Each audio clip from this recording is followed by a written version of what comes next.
And I think that's exactly how it is with us. I think the higher our vibrations get and the purer they get, the more of miracles we can see happen in our everyday lives, and the more, because it's basically we're composed of energy, and this whole thing is a combat of negative energy versus positive energy, and I think the more that we raise our vibrations, and that's why I talked a lot about vibrations and how to raise your vibrations in the Antichrist Dajjal series, you can begin to unlock some of these powers, so to speak, that were given to us by God. Yeah, well, now, with all this talk about the end of times is growing and gaining so much attention, you can see that some people just sort of started obsessing over the subject. I mean, at first they would try to put a date to their predictions, and now there's actually people coming out and that are constantly declaring that the Mahdi is in fact here, and so is the Antichrist. I mean, now you do know, according to the Islamic perspective, that there are going to be 30 false prophets, and the final one of them will be the Antichrist. But my point is, as you can see, pretty much every year now, we have another clown coming out claiming to be a prophet or even a god or whatnot. I mean, there are obviously going to be several people that are going to come out and make these kind of claims. So I often wonder, how is someone to know which one of them is actually telling the truth, since it is so easy to be misled and to just sort of get caught up in the whirlwind of, all the lies and deception. So what are your thoughts on all of this? Here's the thing. I know that there's an Imam Mahdi that actually has he claims to be an Imam Mahdi, and he opened up his own website and forum and stuff where he interacts with people, and his little icon is a little flag and bay'ah and that, and it's pretty hilarious. I think some of them will be easier than others, but for me, like the extremely high expectations that I have of the Mahdi and the energy that you'll just feel in his presence. That's I think the distinguishing factor of getting. It's not somebody who's a smooth talker, or somebody who's. It's somebody who, when you look into his face, it will feel as if you're looking into the face of Prophet Muhammad sallallahu alaihi wasallam. It would feel like you're looking at God's chosen person on earth. And I think you just have to follow the signs, and you just have to make sure that you are well-educated, well-informed, and be in the presence of a person before you judge. When the Mahdi's here, there ain't going to be no question about it. For the true believers, I know that much. Yeah, that's how I look at it too. You just have faith that you'll know. You'll just know. Okay. Okay. We've got maybe 10 more minutes, Nimro? I know there was one other question I wanted to ask him.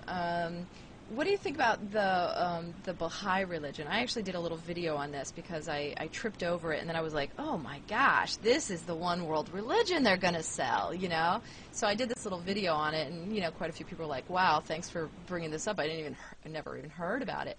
And I just wondered if you, what do you know about it? What are your thoughts? I'm just wondering if Prince William is going to, end up, like you said, he's going to maybe marry a Muslim and bring everyone together, and it'll be the one world religion, and I don't know, it just seems like the perfect fit. The Baha'i religion, a lot of people do call it the religion of the Antichrist, and I know there's a lot of controversy even here in Egypt about the Baha'i religion. Look, when I was in the States, one of my majors was religious studies, so I actually got the opportunity to spend a lot of time with not just cults, but different religious groups, Christians, all different branches of Christianity, the Baha'i faith, all kinds of other places. I went to the churches, I went to their synagogues, their mosques, and spoke with the people. The Baha'i people in general are some of the most, they're really super nice, and they're super warm, and it's really sad because most of them are just misguided. Like they don't have much background about the message of the Prophet Muhammad, because they do declare the Prophet Muhammad to be a true prophet, and they don't have much background on the teachings of religion. They seem to be more of lost cattle, but super nice, sincere people. So it's a possibility. It's a possibility. But really, what I see becoming the one world religion is the whole we are the creators type of movement. Oh yes. I think movement is what's really going to gain the momentum and take off. Right. Okay. And that makes your next series, if you do it, you know, important to draw the distinction between our ability to manipulate matter versus becoming creators. And that will maybe be the final big test for people. Are you so arrogant to think that you are actually creating something, that you don't need, you know, that you don't actually need a law to do this, because it's, you know, it's all coming through Allah.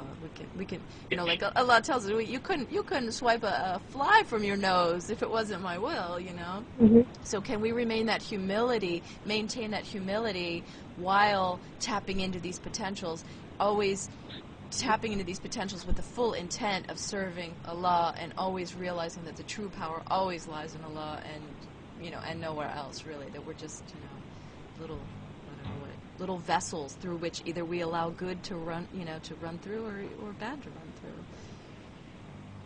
Yeah, I think you're right. And I think that we've been so deprived from we're the age of technology, right? I mean, it's been generations and generations that people used to experience magic on the streets and you know, really believe that it was a true part of their society and see these miracles happening and such.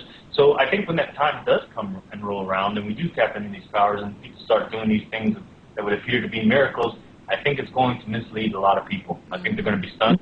And you see it every day. We're being programmed with programs like, you know, Chris Angel and these other data blame type shows, things that then, you know, program you that you are heroes. It does carry some truth, but mixed with falsehood. So, you know, I do think it's the final test.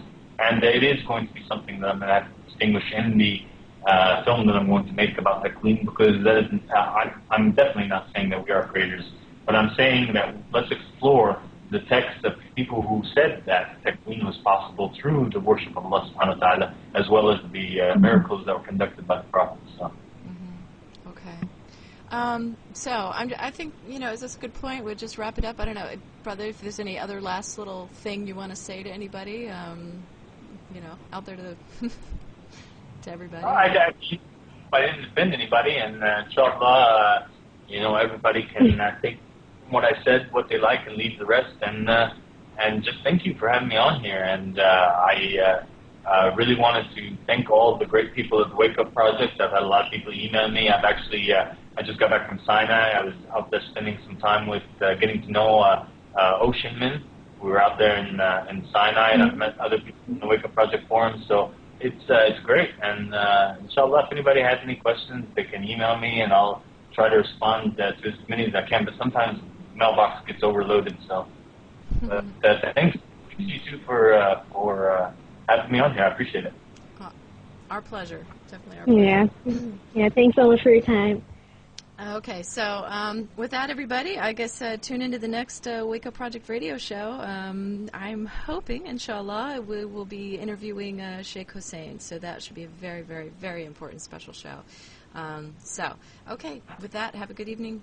Bye, everybody. Assalamu alaikum. Assalamu alaikum.